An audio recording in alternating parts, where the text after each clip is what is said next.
আসসালামু আলাইকুম। সংবাদে আপনাদের সবাইকে স্বাগত। সংবাদ শিরোনাম।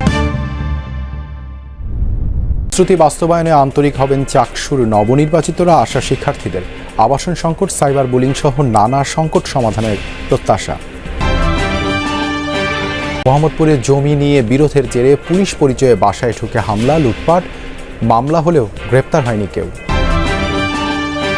এমপিওভুক্ত শিক্ষক কর্মচারীদের ৫% বাড়ি ভাড়া বৃদ্ধির সিদ্ধান্ত প্রত্যাখ্যান, কর্মবিরতি চালিয়ে যাওয়ার ঘোষণা আন্দোলনরতদের। বাড়ি ভাড়া আমাদের দেওয়া হোক, আমরা আমাদের কর্মস্থলে ফিরে যাব। যেহেতু 2-3 দিন আগে আমাদের শিক্ষকরা এখনো শহীদ মিনারের না জেগে না খেয়ে আছে, 5% আমরা মানি না।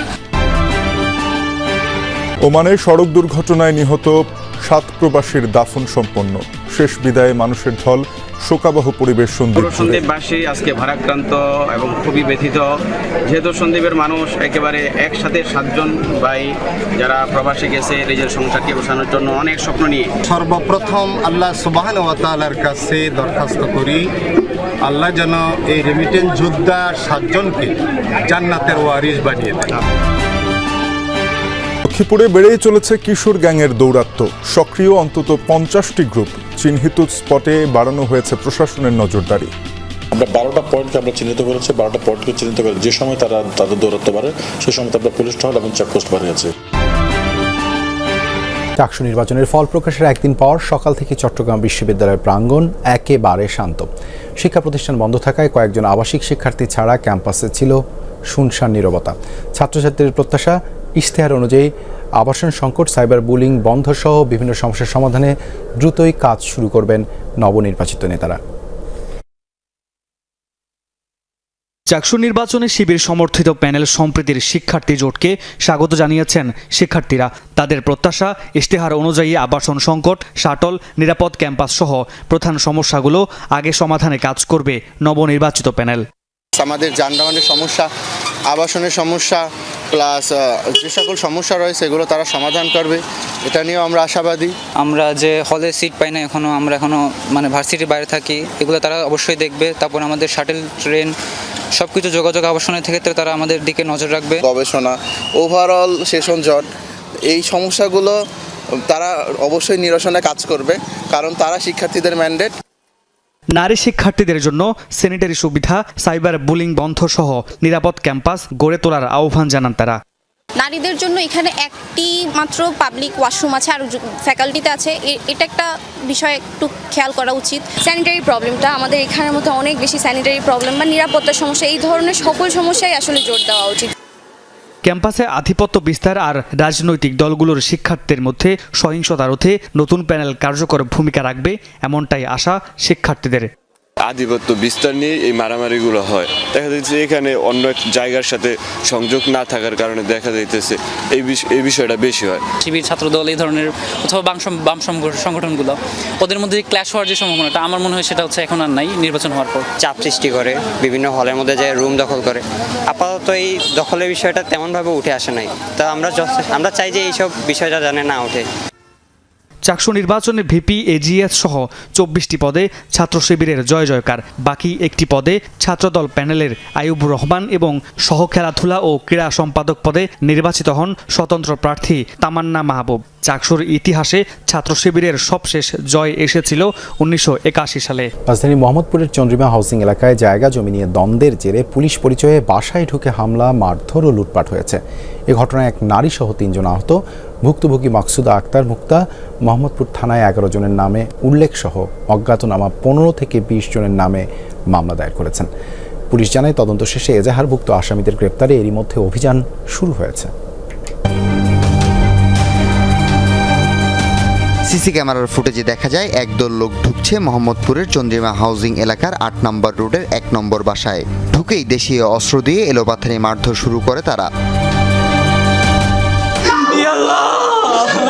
শুক্রবার সকাল 8টার দিকে এই ঘটনায় এক নারীসহ আহত হন 3 জন। ভুক্তভোগীরা জানান, হঠাৎ কিছু লোক পুলিশ পরিচয় দিয়ে বাসায় প্রবেশের চেষ্টা করে।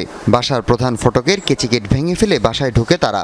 এরপর একটি রুমে সবাইকে আটকে দিয়ে ট্রাক ভরে বাসার ফ্রিজ, খাট, নগদ 4 লাখ টাকা, 4 ভরি স্বর্ণালংকার ও সিসি ক্যামেরার ডিভিআর সহ সব মালামাল নিয়ে যায়। ওরা আবার বিশাল এক দল বাহিনী এসে হাতে চাপাতি, তারপরে এই যে পিস্তলের ভয় দেখাচ্ছে, গুলি করবো, বের হবি তো গুলি করবো, হাতুড়ি দিয়ে মানে যাই দিয়ে অস্ত্র দিয়ে আপনার আমার কেচিগেটটা ভাঙছে।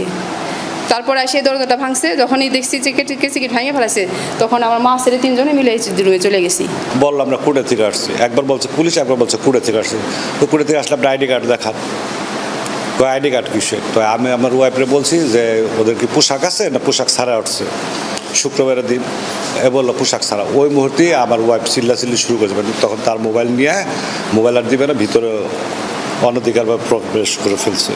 প্রবেশ করে এটার ভিতরে ভাঙচুর করছে, আমার ছেলেদেরকে মারধর করছে। সিসিটিভি ক্যামেরা ছিল সব ভেঙে ফেলছে। জানতাম যে ভেঙে ফেলবে, জন্য আমরা কিছু হালকা হলেও কিছু আমরা সিসিটিভি ফুটেজ আমি স্ক্রিন রেকর্ড করে রাখছিলাম আন্দাজ করে। তো ওই হিসেবে তারা সমস্ত কিছু ভেঙে ফেলে লাস্টে ধরছে আমরা যে এই ঘরে আশ্রয় নিচ্ছিলাম না, এটা ভেঙে আমাদেরকে মেরে ফেলবে। মোহাম্মদপুর থানার ওসি কাজী রফিক আহমেদ জানান, মূলত জমি নিয়ে 2 পক্ষের দ্বন্দ্ব রয়েছে। একটি পক্ষ নিজেরাই উচ্ছেদ করতে গিয়ে এ হামলার ঘটনা ঘটিয়েছে।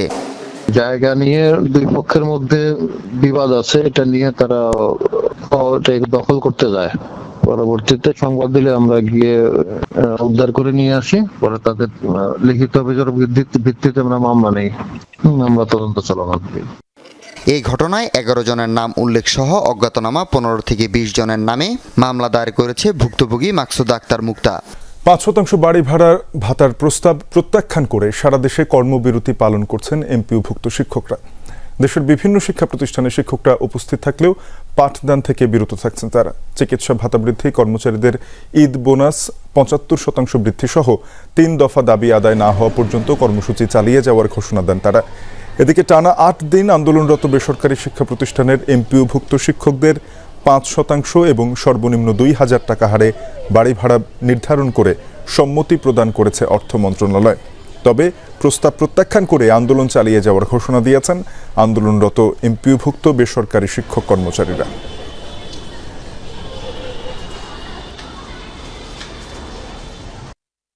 আমাদের বাড়ি ভাড়া যে টাকা দেওয়া হয় সেটা দিয়ে আমরা আসলে বাড়ি ভাড়া মানে বাড়ি তো দূরের কথা, একটা মানে বারান্দা পর্যন্ত ভাড়া নেওয়ার পক্ষে আমাদের পক্ষে বর্তমানে সম্ভব না। 5% আমরা মানবো না। এটা শিক্ষকদের সাথে পুরোপুরি একটা কোনো কিছু হতেইছে না, এটা উপহাস, শিক্ষকদের সাথে পুরোপুরি উপহাসের সামিল। ওমানের সড়ক দুর্ঘটনায় নিহত 7 জনের দাফন সম্পন্ন হয়েছে। সকালে চট্টগ্রামের সন্দ্বীপ উচ্চ বিদ্যালয় মাঠে তাদের জানাজা অনুষ্ঠিত হয়। পরে মরদেহগুলো উপজেলার সারিকাইত, মাইটভাঙ্গা ও মগধরা সহ বিভিন্ন ইউনিয়নে নিজ নিজ এলাকায় দাফন করেন স্বজনরা। এর আগে শনিবার রাতে শাহ আমানত আন্তর্জাতিক বিমানবন্দরে অবতরণ করে 7 জনের মরদেহবাহী বিমানটি। পরে কার্গো টার্মিনালের সামনে থেকে নিহতদের পরিবারের কাছে হস্তান্তর করা হয় মরদেহগুলো। গত 8 অক্টোবর ওমানের দুকুম প্রদেশের সিদরা এলাকায় 7 প্রবাসীকে বহনকারী গাড়ি দুর্ঘটনার শিকার হয়।